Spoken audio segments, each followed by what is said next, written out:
In a historic and unexpected turn of events, the Catholic Church has elected its first American-born pope, a humble scholar and missionary from Chicago. Meet Pope Leo XIV, formerly Cardinal Robert Francis Prevost, whose journey from suburban America to the heart of the Vatican is nothing short of remarkable. Robert Francis Prevost was born on September 14, 1955, in Chicago, Illinois. He grew up in Dolton, a suburb south of the city. His father was of French and Italian descent, and his mother was Spanish. A devout Catholic from an early age, Prevost served as an altar boy and sang in the church choir. He graduated from St. Augustine Seminary High School in Michigan in 1973 and in 1977 earned a degree in mathematics from Villanova University. That same year, he entered the Order of St. Augustine, beginning a life of religious service. He took solemn vows in 1981 and was ordained a priest in Rome in 1982. He later earned a Master of Divinity from Catholic Theological Union and a doctorate in canon law from the Pontifical University of St. Thomas Aquinas. In 1985, Father Prevost was sent to Peru as a missionary.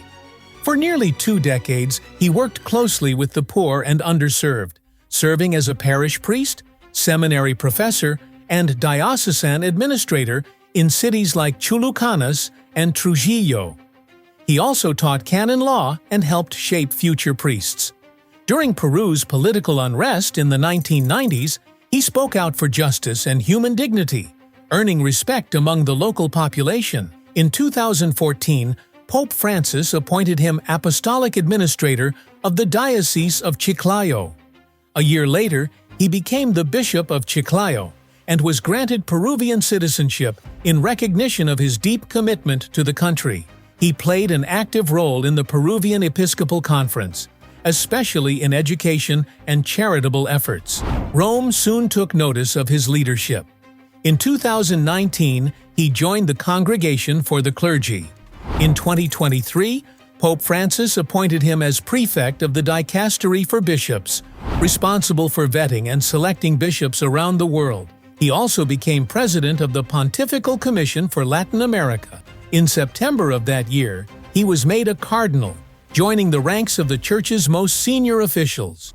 On May 8, 2025, following the death of Pope Francis, Cardinal Prevost was elected the 267th Pope of the Roman Catholic Church. He took the name Leo XIV, honoring reformist popes of the past. Fluent in 5 languages, English, Spanish, Italian, French, and Portuguese, he addressed the world from the balcony of St. Peter's Basilica, emphasizing peace, fraternity, and global cooperation. His election was met with widespread hope. American Catholics celebrated the unprecedented moment, and many saw it as a continuation of Pope Francis's progressive legacy. Leo XIV's papacy began with calls for inclusion, environmental stewardship, and healing within the Church. Known for his humility and compassion, Leo XIV supports migrant rights, is open to pastoral outreach for marginalized communities, and advocates for greater care of the planet. He brings a missionary's heart to the papacy, shaped by decades in Latin America and grounded in deep theological and legal expertise. But the road ahead is not easy. Pope Leo XIV inherits a church still dealing with the wounds of abuse scandals, internal divisions, and the challenges of secularism in many parts of the world. He must also navigate delicate geopolitics and speak to a generation questioning institutional faith. Leo XIV is known as a calm, thoughtful man who enjoys tennis and baseball. He's a longtime Chicago White Sox fan. During his years in Peru, he also supported the Alianza Lima football team. He remains close with his 2 brothers, Louis and John, and credits his family with helping shape his down-to-earth approach to leadership. From the streets of Chicago to the throne of St. Peter, Pope Leo XIV's rise is both historic and symbolic.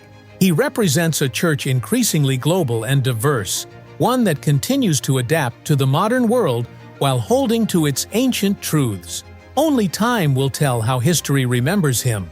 But today, Pope Leo XIV stands as a bridge between continents, between tradition and renewal, and between the Church's past and its future.